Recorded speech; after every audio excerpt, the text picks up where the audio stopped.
Continuamos en este Vigo Debate hablando sobre la crisis demográfica, esa caída de la natalidad, y hemos tratado múltiples causas, habéis también dado así pinceladas de lo que podrían ser soluciones, pero yo os quería preguntar por las medidas que se están tomando, si creéis que esto vale para algo o no, y cuáles tomaríais vosotros o proponéis a la administración, en general a la sociedad, a las empresas también que se podría tomar. Por ejemplo, en Galicia creo que está la Tarxeta Benvida, que da 100 euros mensuales, creo, para gastar en productos de bebé, 200 euros si son familia numerosa. Hay medidas como la Comunidad de Madrid, que he visto que quiere ahora destinar 500 euros por bebé a las madres menores de 30 años, o la posibilidad de deducirse hasta 2.100 euros de la declaración de la renta, o incluso cambiar, que esto lo está tratando el Gobierno central, el concepto de familia numerosa para ampliarlo a más familias. Así que por eso os pido también ampliar el espectro. Doctor, en primer lugar, ¿qué se podría hacer desde las administraciones, creo, o incluso desde otras instituciones sociales a este respecto?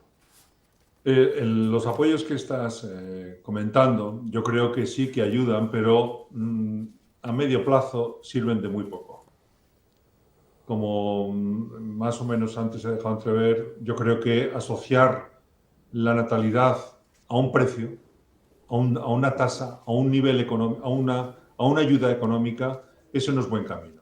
Ese punto de vista económico, economicista que tiene Europa, está diluyendo, está siendo un verdadero fracaso en la natalidad, no solo en España, sino también en el resto de Europa. Es verdad que las ayudas pueden dar un pequeño repunte, como ha pasado en Francia.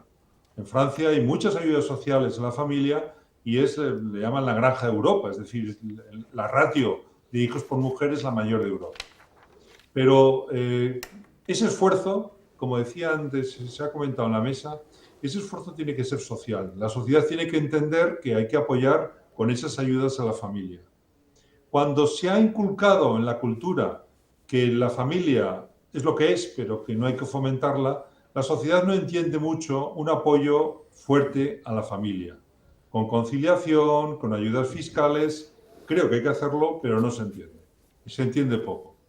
Yo creo que el punto de vista quizás que más puede ayudar sería ese cambio de chip a la hora de evitar ese sobreproteccionismo a la gente joven y enfocarlos de que la realidad de la vida va por otro camino.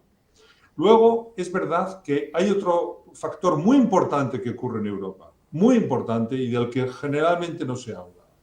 Si nosotros introducimos, como se ha introducido en la gente joven ya rondando desde los 18, 17 a los 30 años, 35 años, la cultura hedónica, es decir, buscar un placer inmediato, es muy difícil que con ese tipo de cultura, en el placer inmediato, la gente se decida por tener hijos. Es muy difícil.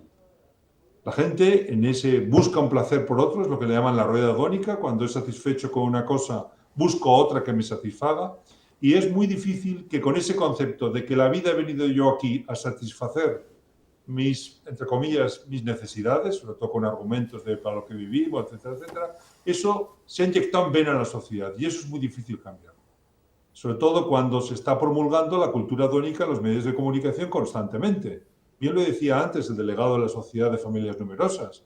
Los padres nos tenemos que limitar de muchas cosas y soy muy feliz haciéndolo.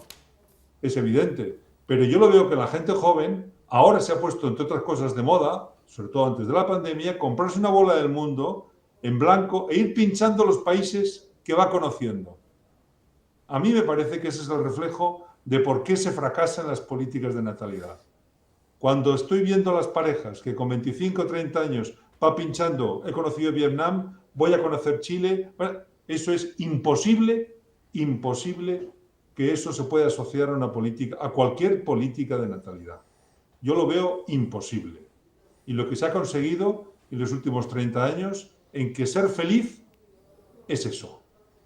Cuando en cualquier programa de televisión le preguntan a la gente ¿qué es lo que vas a hacer? ¿En qué vas a gastar ese dinero? ¿Qué vas a hacer? Viajar, viajar, viajar. Yo no. Y podría tener dinero pero no. Hay que enfocar, creo yo, la vida desde un punto de vista menos hedónica y más realista. Vuelvo a lo de siempre. Mientras no cambiemos ese chip, yo veo que cualquier política, por mucho que se ayude, es infinita. Unos serán 500 euros suficientes y a lo mejor otros, mientras no les demos 2.000, no van a tener el hijo. Y para colmo diciendo, si no tengo la casa que quiero, donde quiero, y luego me das el dinero, naturalmente llevando un teléfono de última generación, eso es muy difícil, muy difícil, muy difícil. Yo creo que hay que cambiar el chip de muchas cosas para que la natalidad vuelva a la gente que debe empezar a reproducirse. Y la reproducción es fuerza y en un futuro es economía. Con ese pensamiento económico, como decíamos antes de las viviendas, ¿a quién se le ha ocurrido hacer las viviendas tan pequeñas? Nos sobran los hijos, pero es que antes nos empezaron a sobrar los mayores, los padres a las residencias. Y ahora ya no nos caben los hijos. Hacemos casas pequeñas. ¿Pero por qué? ¿Por qué hacemos casas pequeñas? Ahí no caben familias, ni mucho menos familias con hijos, pero ya a pensar que en la familia va a estar también los padres, los abuelos. Y eso ha cambiado. España no era así. España antes, cuando tenía natalidad alta, no era así. No había esas casas pequeñas donde no cabían ni hijos ni abuelos. Cabían todos. Pero hemos decidido vivir todos juntos y lo más moderno es de esta manera. Bueno, eso, la consecuencia es que no hay natalidad. Pues muy interesante. Me ha encantado eso de la búsqueda del placer inmediato, que es una buena manera de definir, yo creo, lo que está sucediendo, sobre todo con las nuevas tecnologías, que creo que han acelerado todo eso muchísimo más. Incluso se fomenta ese tipo de sociedad. Es difícil, evidentemente, también que la gente joven se anime a tener hijos. También os quiero preguntar a vosotros dos por esas medidas que se están implantando, por dónde vienen los tiros, y también en las empresas, por lo que comentabas, Chati, que todos conocemos casos de empresas que se enteran que sus empleadas están embarazadas o se van a casar, que a veces hacen como movimientos para que echarlas o cosas muy turbias. Bueno, en el caso de los despidos a las mujeres por embarazo, como están mucho más vigilados y más reglamentada en estos momentos, es incluso una causa de acoso laboral, quizás estén dando ya un poco menos. Sí que es cierto que siguen perviviendo muchas prácticas muy taimadas, porque tampoco están permitidas, pues ya mismo en los procesos de selección. Sí, en las entrevistas de trabajo. Claro, las entrevistas de trabajo, o sea, no te pueden preguntar, ¿tienes hijos? ¿Quieres tener hijos? ¿Vas a tener hijos? ¿Tienes pareja? Todas esas cosas no te las pueden preguntar. Pero si es una persona versada y especialista la que te hace la entrevista, te lo puedes sacar tranquilamente. Cuando te das cuenta le estás contando hasta lo que tomaste para cenar ayer. Pero sí que es cierto que a determinadas edades el acceso a determinados puestos de trabajo para las mujeres todavía es muy complicado y el ascenso laboral, sobre todo las mujeres preparadas, o sea, las que hemos pasado media vida estudiando, que nos gusta lo que hacemos, que queremos crecer en lo que hacemos, que tenemos dotes de organización, de mando, pues nos seguimos encontrando con ese techo de cristal que llamamos nosotros, que hace que nos sea muy difícil traspasarlo por parte de las empresas y a veces por parte de la misma sociedad. O sea, todavía sigue estando mal visto pues, que una mujer se vaya, porque es investigadora de cualquier cosa, 6 meses a una universidad extranjera. En cambio, no se ve mal que un hombre que tenga familia se vaya esos 6 meses. Todavía los ingresos de la mujer se siguen considerando en muchos aspectos accesorios y sus carreras secundarias en relación con las de los hombres. El tema de la conciliación. El tema de la conciliación es un tema que no acaba de calar en las empresas. La organización de los tiempos de trabajo, el presentismo, o sea, habíamos dicho cuando empezó la pandemia, no, el teletrabajo viene para quedarse. No ha venido para quedarse y en algunos aspectos mejor que no venga para quedarse. O sea, si antes trabajabas 8 horas, de 8 a 3 o de 9 a 2 y de 4 a 7, ahora trabajas todas las horas del mundo y alguna más, no ves el sol. Entonces, hay que cuidar más el tema de la conciliación. Y hablar de conciliación no es solo horarios, es tema de vacaciones, es tema de permisos, es tema de formación, es tema de tener recursos sociales pues con guarderías que te permitan tener unos horarios relativos, incluso en empresas grandes, guarderías de empresa. Hay muchas cosas que se pueden hacer en el campo de la conciliación. ¿Qué sucede? Que las empresas eso todo lo siguen viendo como un problema y un gasto. No lo ven como una inversión y algo que le va a permitir captar y retener talento en la empresa. El empleado en muchas empresas sigue siendo algo desechable. quito a este, saco a este. Y aparte, eso redunda después en la mala calidad del trabajo, o sea, empobrece incluso los resultados de las empresas, porque yo si quiero tener un empleado, sobre todo en determinados trabajos, que me resulte rentable, tiene que saber algo, hacerlo bien, rápido, conforme unas reglas y tener una evolución en el tiempo.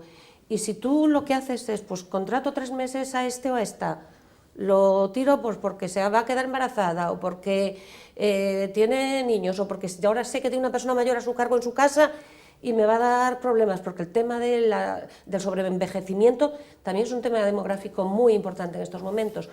Pues al final esas empresas están tirando piedras sobre tu propio tejado.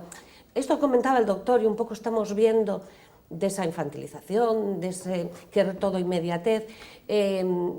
Hay un sociólogo que murió todavía hace un par de años, para mí uno de los mejores de finales del siglo XX, que se llamaba Bauman, que hablaba de la sociedad líquida.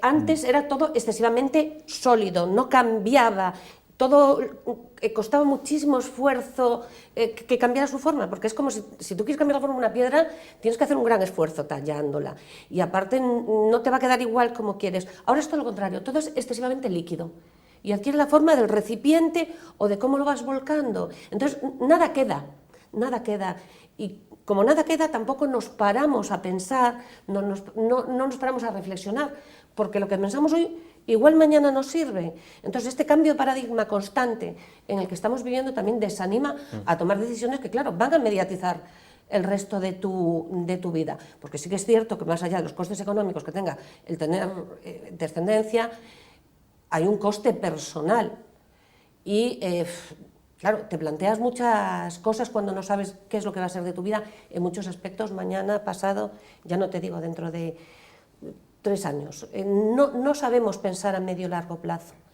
Y ese es uno de esos cambios sociales y culturales que creo que tenemos que recuperar. El saber planificar a corto, a medio y a largo. Y tener un plan A, un plan B y un plan C. Seguramente a lo mejor cuando dices tú, me ha fallado el A y el B. Y resulta que el plan C es maravilloso. Y es algo que yo, que trabajo mucho con gente joven, sobre todo en temas de orientación y en temas de igualdad, les digo que la vida es así. ¿Quién te dijo que la vida es justa y quién te dijo que las cosas salen a la primera? Pero no te preocupes, que aunque salga a la tercera, resulta que a lo mejor la tercera es maravillosa, sobre todo si tú pones de tu parte y enfrentas las cosas, pues bueno, como hay que enfrentarlas. Si vemos a los hijos como un problema ya de entrada, estoy de acuerdo con mis 2 compañeros, mal vamos. Entonces, pues bueno, veámoslo como otra opción. Yo sigo diciendo que reivindico el derecho a la elección, pero para elegir hay que saber, pensar. Elegir en libertad significa tener toda la información, no estar sobreinformado, que al final no sabes de nada. Sí, tal cual. Millán. Bueno, en cuanto a las medidas, las que estabas comentando, no van a cambiar tampoco, que a una persona le den 100 euros al mes, que por cierto lo quitaron, pero bueno, por esas medidas, pues tampoco vas a decidir tener hijos o no tener hijos. Se trata de ir un poco más al origen. Se trata de promover programas de conciliación laboral, de facilitar horarios flexibles para conciliar. Se trata de ayudar a las familias, por ejemplo, en el sentido de que puedan desgravar los gastos de un asistente doméstico a la hora de tributar en el IRPF. Se trata de que no tributen el IRPF más un matrimonio o una persona que gana en el IRPF. Vamos a ver, hay una excepción, de la misma manera que lo que ingresa un matrimonio es ganancial, a efectos del IRPF se le imputa solo a quien ha generado esa renta. Y como el IRPF es progresivo, resulta que al final va a pagar más impuestos sobre la renta una familia en la que uno de los cónyuges es el que aporta más dinero a casa que si se aportaran los 2 por partes iguales. No sé si me explico, al ser progresivo. Entonces, hay un montón de medidas desde las que se ve que indirectamente se está causando mal a la familia, y eso hay que cambiarlo. Hay que tener una ley de protección a la familia que no se tiene, no ya un ministerio de familia como tienen otros, se está olvidando a la familia. A la hora de planificar cualquier cosa se olvida la familia y las circunstancias de la familia. Hay discriminaciones por todos los sitios, pero efectivamente el problema fundamental puede ser de esa mentalidad ahora pues más egocéntrica, que sí, con disculpas en cierto modo, las disculpas de la inestabilidad laboral o de que se meten en líos o de que pierden libertades, pues entonces se ve a los hijos como un mal. Y desde luego, decir que yo animaría a tener hijos, no sé si suena un poco raro, pero desde luego no creo que nadie se arrepienta de haberlos tenido, y por algo será. Y bueno, es un problema que está aquí, y desde luego ya desde el año 81 tenemos el índice de reemplazo generacional, está ya por debajo, ya llevamos más de 40 años. Ya no estamos hablando del futuro, es que el presente ya está aquí el problema. Pues nada, yo insisto, se puede ayudar a la familia, y la mejor que se puede hacer es pensar en los problemas que puede tener la familia, que son unos problemas más acuciantes que otros a los que se le presta atención, y bueno, que no será fácil y que implica sobre todo un cambio de mentalidad. Oye, que hablamos de problemas del presente. Enseña cámara, Chati, la pirámide poblacional de Vigo, que es muy curioso. Bueno, Esta está por tramos de edad. Sí, esta que se puede ver aquí, por ejemplo, porque seguro que muchos estudiaron en ciencias sociales, en geografía, las pirámides poblacionales, y cómo está ahora. Esto no tiene forma ninguna, se habla de forma de las campanas y tal, esto ya no tiene forma, es curioso. Se le llama de seta. ¿Cómo, perdón, doctor? Forma de seta. Forma de seta, pues sí. Se le llama de seta. Cuando empieza a aumentar la edad hacia arriba, tiene forma de seta. La parte superior, la cúpula, va creciendo. Cuanto más se parece a la típica seta con el plan, pues peor, claro. Sí. Aquí que está en tramos de 5 años se nota todavía más. A ver, en tramos de 5 años quedaría así. No, y eso no es el futuro, y eso no es el futuro, eso es el presente. Eso es el presente, claro. Eso es el presente. Eso es el presente. Sí, pues son datos y esto es una gráfica para hacernos reflexionar. Y os quería hablar ahora, preguntar por la reproducción asistida, porque son tratamientos que están aumentando en toda España, también en Galicia, y mucha gente se pregunta, oye, pues si esto viene bien y ayuda a fomentar la natalidad, ¿por qué el sistema de sanidad público no apuesta más por ello y pone más facilidades? Porque realmente es difícil acceder y prácticamente hay que acudir a empresas privadas. Y como tenemos a un médico, también quiero preguntarle los riesgos que entraña, pues lo que también decía antes, de que una mujer a lo mejor aguante hasta los 45 para tener un hijo a través de la reproducción asistida. Bueno, la reproducción asistida nació para ayudar a las parejas, a las mujeres que no podían gestar, a tener los hijos. Los éxitos han llevado a que un nuevo concepto, que eso es relativamente reciente, es decir, puedo retrasar mi maternidad. Son dos cosas diferentes. Retrasar la maternidad porque tengo luego el apoyo de la reproducción asistida, o la reproducción asistida no porque tengo un problema y no puedo tener hijos. Esto es un poco como la cirugía estética. Ayuda a procesos malformativos, es una cirugía impresionante para solucionar problemas de lesiones, de accidentes, de malformaciones, pero también la tenemos como una cirugía estética. Bueno, pues la reproducción asistida debe entenderse de esa manera. Es decir, utilizamos medicaciones que tienen efectos secundarios, ¿no? Luego hay problemas, según qué tipo de reproducción asistida hagamos, problemas éticos, que ya estamos viendo en los medios de comunicación, pero sí es verdad que es un apoyo incuestionable para aquellas parejas o aquellas mujeres que quieren tener un hijo y no pueden de una forma natural. Pero no podemos basar la natalidad en la reproducción asistida. Esto tiene varios filos y filos muy delicados.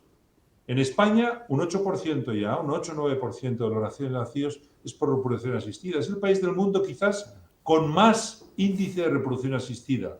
Cuantitativamente puede que sea el tercero, segundo o tercero, pero cualitativamente ya solo en gemelos es el país del mundo que más produce. Eso tiene muchas visiones que ahora no sería un momento de enfocarlas porque tiene muchas visiones, como todo el mundo está entendiendo. Pero reproducción asistida nació para ayudar, no para ayudar a la natalidad de un país. No podemos estar pensando que la natalidad, que el retraso de la maternidad y gracias a la reproducción asistida nos va a solucionar un problema de natalidad. Ya hemos dicho que normalmente van a ser mujeres mayores y eso va a tener otro tipo de problemas y sobre todo muchas veces hijos únicos. Y luego hay otro factor. Hay empresas que sí que diciendo, bueno, yo te ayudo a retrasar la maternidad, tú ahora que eres joven, congelamos tu material genético y en un futuro no vas a tener hijos. Eso va, que muchas veces se vende como modernidad, bajo mi punto de vista, es algo catastrófico. Catastrófico. Hay hospitales en Asia que la primera indicación para acabar un embarazo, normalmente por cesárea, es una indicación empresarial. Es decir, la empresa dice que el nacimiento de esta empleada se produzca este lunes. Y esa es la primera indicación de una cesárea. Es decir, no podemos dejar en manos de movimientos económicos, políticos y sociales nuestra reproducción. Es por donde hay que enfocarlo. La reproducción asistida, como cualquier otra herramienta en medicina, nació y es para ayudar. Y eso es incuestionable. Cuanto más hagamos en la medicina pública reproducción asistida para ayudar a esas parejas o a esas personas, ya sean monoparentales que quieren tener hijos, mejor. Es eso indudable. Pero no mezclemos ambos conceptos. Una cosa es ayudar a los que tienen problemas para tener descendencia, donde es incuestionable su valor, y otra cosa es que nos permita, con una seguridad relativa, retrasar la maternidad e incluso, ¿no?, con la ayuda del mundo económico, a decirme cuándo me voy a quedar embarazada y cuándo va incluso a finalizar esa gestación. ¿Coincides con el doctor sobre este asunto? Hombre, la verdad es que poco se puede añadir, aparte de que él sabe desde luego bastante más que ninguno de nosotros, porque es el ámbito en el que trabaja. Efectivamente, pues la reproducción asistida como sistema, desde luego, para fomentar la natalidad, no, vamos, debería ser meramente testimonial, independientemente de otras circunstancias que está poniendo sobre la mesa. Yo querría enfocar este tema de una forma más personal. Como mujer, a veces también olvidamos o desconocemos, yo pienso que es más desconocemos el coste que a nivel salud y a nivel emocional tienen las terapias de fecundidad, las terapias de maternidad asistida, porque hay que hormonarse, porque eso cambia tu cuerpo, cambia tu humor, cambia tus relaciones con los demás, mediatiza pues desde tu horario, tus relaciones familiares, en caso de que no funcione, el bajón que llevan muchas veces estas mujeres es todavía peor que la asunción a lo mejor desde un principio de no tener hijos. Entonces, echo de menos que la gente conozca más de antemano antes de... Es eso, como dice el doctor, pues decir, bueno, pues si tengo problemas ya me ayudarán a tener hijos cuando tenga 40. Oye, pues, tú no sabes lo que... O sea, ya tener hijos con 40 puede ser complicado de por sí en un embarazo bien llevado. El hecho de quedarse embarazada a través de estas terapias es un proceso muy invasivo, muy duro y muy duro. Y entonces quizás también es algo que tendríamos que conocer un poquito más. Pues sí, claro que sí, que estoy de acuerdo en ayudar a las mujeres que quieran ser madres, pero es eso, lo que decía antes, las decisiones hay que tomarlas desde la libertad, pero para ser libres primero hay que conocer. ¿Cuál era la empresa? Que era Microsoft, ¿no? Era la que decía, la que le proponía a las trabajadoras que no tuvieran, que no se quedaran embarazadas, que ya les congelaban los óvulos y no sé qué. Yo creo que llegamos a unos niveles ya que son un poco de orwellianos. Sí. ¿No? Sí, sí. Doctor, esto que hablaba Chati de los problemas que puede ser para las mujeres, sobre todo a partir de los 40, ya que trabajas con ello, ¿puedes comentarnos así, sobre todo a lo mejor a la gente joven que nos está escuchando? Es evidente que por encima de los 40, ¿no? Una gestación, como se ha comentado, ya espontánea, también tiene sus problemas, que bueno, la verdad que hoy en día las medidas que utilizamos está muy avanzado ese control y son nacimientos hoy por hoy bastante seguros, con controles, son embarazos más pesados de visitas, de controles, pero hoy en día la oferta que hacemos de seguridad es muy alta. Con relación a la reproducción asistida, está muy bien comentado lo que se ha comentado, es decir, utilizamos medicaciones en que las pacientes, tanto física como psicológicamente, muchas veces es muy difícil llevarlo. También está muy bien controlado los efectos secundarios, se hace un control muy estricto y en cuanto empieza a aparecer un punto de riesgo, entonces se suspenden las medicaciones y se retrasa otro ciclo, ¿no? Hoy en día es una medicina bastante segura, pero no por eso es una medicina que no tenga sus riesgos de medicaciones, que sería largo hablar de las consecuencias, ¿no? Pero siempre hemos ponernos en manos de profesionales y esto está bastante bien regulado. Más importante quizás sea la lesión psicológica, como bien se ha dicho, que puede conllevar este tipo de tratamientos, sobre todo si fracasan, sobre todo si a veces incluso se consigue una gestación y luego se termina abortando espontáneamente. Son hechos que psicológicamente se llevan mal y con toda la razón, ¿no? Hoy en día hay mucha esperanza de conseguir por estas técnicas un embarazo con un buen puerto, pero psicológicamente para muchas de ellas es complicado, es muy complicado, ¿no? Es verdad que las unidades deberían contar con ese apoyo psicológico y normalmente cuentan, pero hay tanta demora o tantas parejas necesitan de esa asistencia hoy en día por ese retraso de maternidad, porque hoy en día se quedan embarazadas mujeres que antes no podían con enfermedades que ahora también se controlan, etcétera, que muchas veces se va al resultado, ¿no? Y haciendo poco hincapié en ese factor psicológico. Y luego, es verdad que las mujeres, como pasa en otro tipo de asistencias médicas, su objetivo es tener un hijo y con ese objetivo se someten de una forma voluntaria y conociendo los riesgos, pero asumen las consecuencias de esos tratamientos, sobre todo porque saben que frente a cualquier punto que aparezca de riesgo, se suspenden y ya se vuelve a empezar en ciclos posteriores. Es decir, es una medicina que comporta sus riesgos, pero al estar tan controlada, los riesgos antiguamente los resultados no eran tan buenos y seguíamos hasta el final con riesgos para las mujeres mucho más altos de los que tenemos ahora. Hoy en día los resultados han mejorado y podemos finalizar a mitad, interrumpir la medicación para volverla a empezar más tarde en otro ciclo, porque los resultados hoy en día acompañan a lo que espera la sociedad.